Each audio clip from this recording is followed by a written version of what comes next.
Bagaimana kita menghindar dari serangan COVID-19 gelombang ketiga?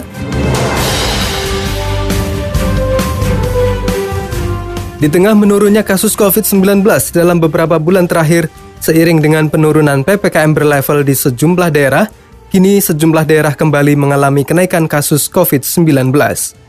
Berdasarkan evaluasi mingguan Satgas COVID-19 pada Kamis 4 November lalu, 9 provinsi mengalami tren kenaikan kasus COVID-19, yakni Lampung, Jawa Barat, Jawa Timur, Banten, Bali, Sulawesi Utara, Sulawesi Tenggara, Maluku Utara, dan Papua. Tren peningkatan kasus ini terkait kasus aktif, tingkat kematian, dan keterisian tempat tidur di rumah sakit.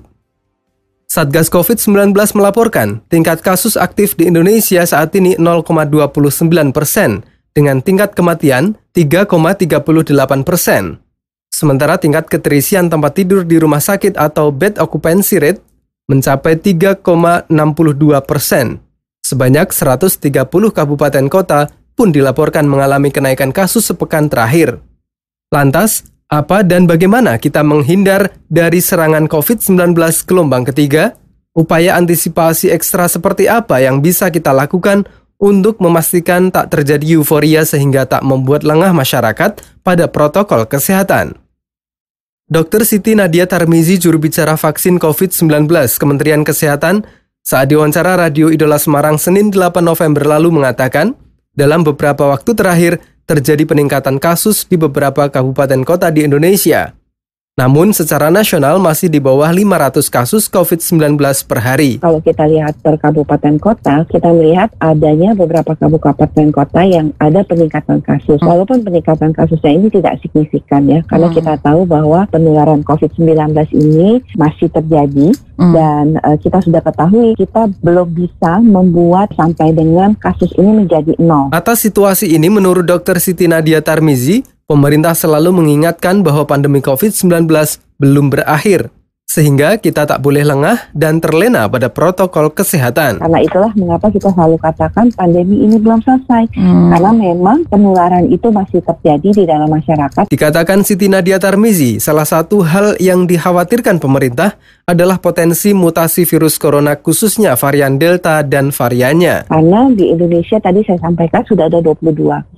Kita melihat bahwa 96% itu disebabkan oleh varian Delta.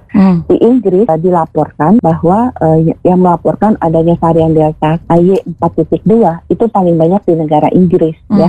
Kemudian Badan Otoritas Kesehatan Inggris itu menyatakan bahwa ada kemungkinan penyebab dari peningkatan kasus yang terjadi di Inggris itu adalah karena varian Delta, yaitu yang kita sebut sebagai AY4.2. Sementara itu, Dr. Windu Purnomo, ahli epidemiologi Universitas Airlangga Unair Surabaya menyatakan, euforia seiring pelonggaran mobilitas memicu terjadinya kenaikan kasus COVID-19. Tentu peningkatan mobilitas ya, dan mobilitas ini kan tentu diikuti dengan interaksi antar manusia ya, sudah banyak kerumunan ya kan. Kemudian belum lagi yang sudah tidak patuh lagi pada prokes, misalnya pakai masker juga ada yang sudah abe. Dr. Windu mengingatkan pada masyarakat, virus corona dan mutasinya masih bertebaran di mana-mana.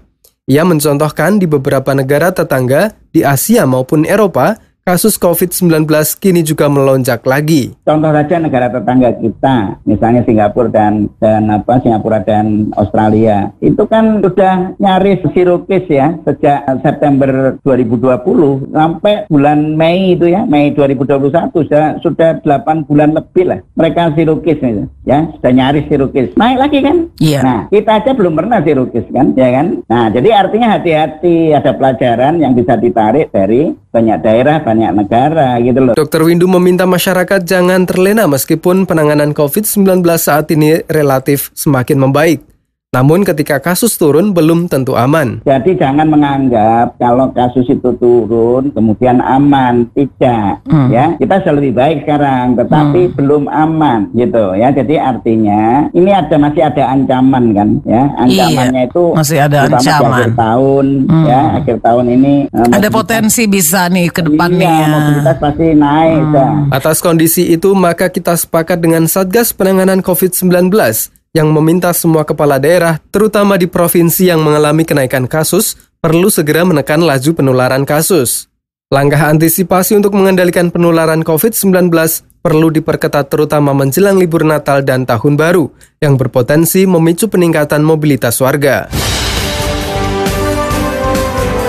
Demikian tim pemberitaan Radio Idola dengan editor Heri Chandra.